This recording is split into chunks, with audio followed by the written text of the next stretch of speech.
Saudi আরবের রাজা নিজে যদি কাবা শরীফের দরজা খুলতে চান তবুও তিনি পারবেন না। দরজা খোলার অধিকার আছে কেবল একটি সাধারণ পরিবারের হাতে। হ্যাঁ, ঠিকই শুনেছেন, পৃথিবীর সবচেয়ে সম্মানিত ঘর, আল্লাহর ঘর কাবা শরীফের চাবি কোনো বাদশাহ বা রাজপরিবার নয়, বরং এক সাধারণ বংশের কাছে প্রজন্ম থেকে প্রজন্ম ধরে রয়ে গেছে। আজকের ভিডিওতে জানাবো সেই রহস্যময় পরিবারের গল্প, যাদের হাতে কিয়ামত পর্যন্ত কাবা শরীফের চাবি রাখার ঘোষণা দিয়েছেন স্বয়ং বিশ্বনবী হযরত মুহাম্মদ সাল্লাল্লাহু আলাইহি ওয়াসাল্লাম।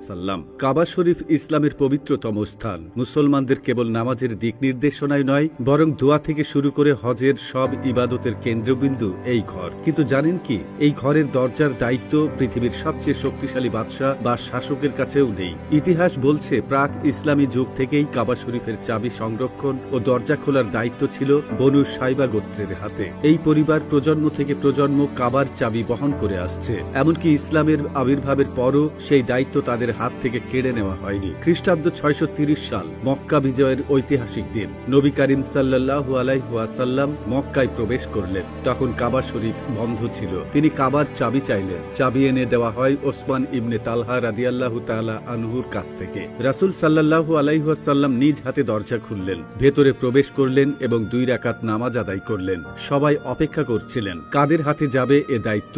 অনেকেই ভেবেছিলেন হয়তো নবী করিম সাল্লাল্লাহু আলাইহি ওয়াসাল্লাম তার প্রিয় চাচা হযরত আব্বাস রাদিয়াল্লাহু তাআলা আনহু অথবা সাহাবী হযরত আলী রাদিয়াল্লাহু তাআলা আনহুকে এই দায়িত্ব দিবেন। কিন্তু সবাইকে অবাক করে দিয়ে নবী করিম সাল্লাল্লাহু আলাইহি ওয়াসাল্লাম ডাকলেন ওসমান ইবনে তালহা রাদিয়াল্লাহু তাআলা আনহুকে। তার হাতে কাবার চাবি তুলে দিয়ে বললেন, হে ওসমান, আজ থেকে কাবার চাবি তোমার হাতে থাকবে। কিয়ামত পর্যন্ত তোমার বংশধররাই এর রক্ষক হবে, আর যে কেউ এই দায়িত্ব ছিনিয়ে নিতে চাইবে সে হবে জালেম। এভাবেই শুরু হয় বনু সাইবা পরিবারের হাতে কাবা শরীফের চাবি রক্ষার ইতিহাস, যা আজও অটুট আছে। বর্তমানে এই দায়িত্ব পালন করছেন শেখ ডক্টর সালেহ বিন জাইন আল সাইবি, যিনি বনু সাইবা বংশের 108তম উত্তরসূরি। সৌদির বাদশাহ বা বিশ্বের যে কোনো নেতা কাবার ভেতরে প্রবেশ করতে চাইলে তাকে ডাকতে হয়। তার হাতেই রয়েছে কাবার দরজার তালার চাবি। প্রতিবার দরজা খোলা বা বন্ধ করার সময় চাবি রাখা হয় একটি বিশেষ সবুজ ব্যাগে, যা তৈরি করা হয় কাবার গিলাফ তৈরির কারখানায়। গত 1400 বছরে কাবার দরজার তালা মোট 58 বার